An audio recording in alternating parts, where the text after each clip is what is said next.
नमस्कार दोस्तों, आप सभी का हमारे YouTube चैनल पर स्वागत है। दोस्तों, आज मैं कक्षा 8 के विद्यार्थियों के लिए प्रकर हिंदी कार्य पुस्तिका में आधार रेखा मूल्यांकन भाग 2 लेकर आया हूँ, तो इसलिए आप वीडियो को अंत तक देखें। सरल शब्द का विलोम शब्द लिखिए। देखो, सरल का विलोम शब्द होता है कठिन। एक व एक से अधिक की संख्या का बोध कराने वाले शब्दों को कहते हैं वचन। जैसे होता है ना, एक वचन, बहुवचन। नीचे दिए गए वाक्यों को शुद्ध रूप लिखिए। देखो, रोहित अपने घर गई। देखो, रोहित एक लड़का है तो गई नहीं है, गया। तो रोहित अपने घर गया। तुम दोनों कहाँ गया। तुम दोनों कहाँ गया, तो ऐसा नहीं हो गए। तुम दोनों कहाँ गए, क्वेश्चनवाचक चिन्ह आएगा पीछे। नीचे लिखे शब्दों का प्रयोग करते हुए वाक्य में प्रयोग कीजिए। ठीक है, जोर जोर से, ये शब्द है, इसका वाक्य में प्रयोग करना है। बच्चा जोर जोर से रो रहा है। नदी, नदी लगातार बह रही है।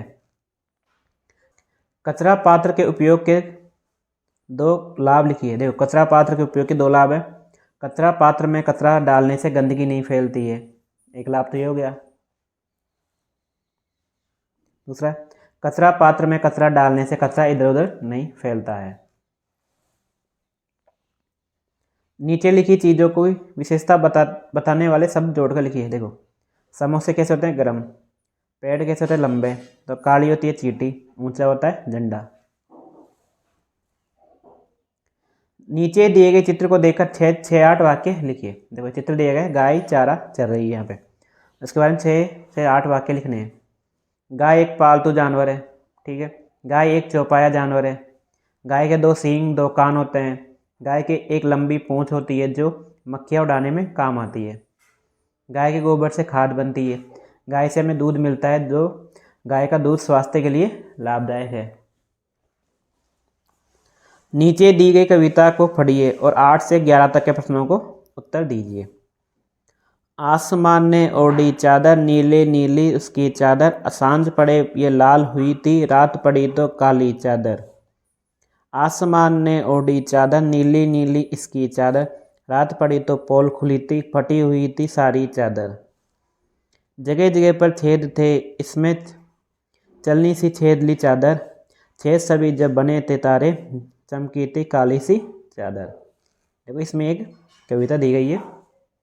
अब इस कविता को पढ़कर इस क्वेश्चनों के आंसर देने इसमें। जैसे पहला क्वेश्चन है, कविता के अनुसार किस कारण से ये पता चला होगा कि आसमान की चादर फटी हुई है। तो आंसर है, आसमान में तारे उगने से पता चला होगा कि चादर फटी हुई थी। पोल खुलना मुहावरे का प्रयोग कविता में आया है। आप इस मुहावरे का अर्थ और वाक्य में प्रयोग लिखिए। जो अर्थ हो गया पोल खुलना का, भांडा फूटना। ठीक है, वाक्य में प्रयोग है, राम ने श्याम के घर जाकर पोल खोल दी। सांझ शाम होने पर आसमान की चादर लाल क्यों हो जाती है। सांझ होने पर सूरज डूबने के कारण आसमान की चादर लाल हो जाती है।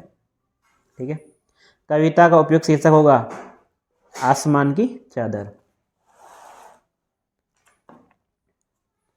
नीचे लिखे गद्यांश को पढ़कर दिए गए प्रश्नों के उत्तर लिखिए। देखो, गद्यांश इसके पढ़ना है और नीचे इसके क्वेश्चनों के आंसर देने। ये धरती भी एक खूब बड़ी गुल्लक है।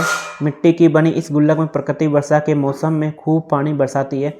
ऐसे में हमें रुपए से भी कई गुना कीमती इस वर्षा जल को बड़ी गुल्लक में जमा कर लेना चाहिए। हमारे छोटे बड़े तालाब, झील धरती की गुल्लक में पानी भरने का काम करते हैं। इसमें जमा पानी जमीन के नीचे जल के भंडार में छनकर मिलता है। वर्षा का मौसम बीत जाने पर इस गुल्लक में जमा जल रूपी धन में हमें खूब काम देता है।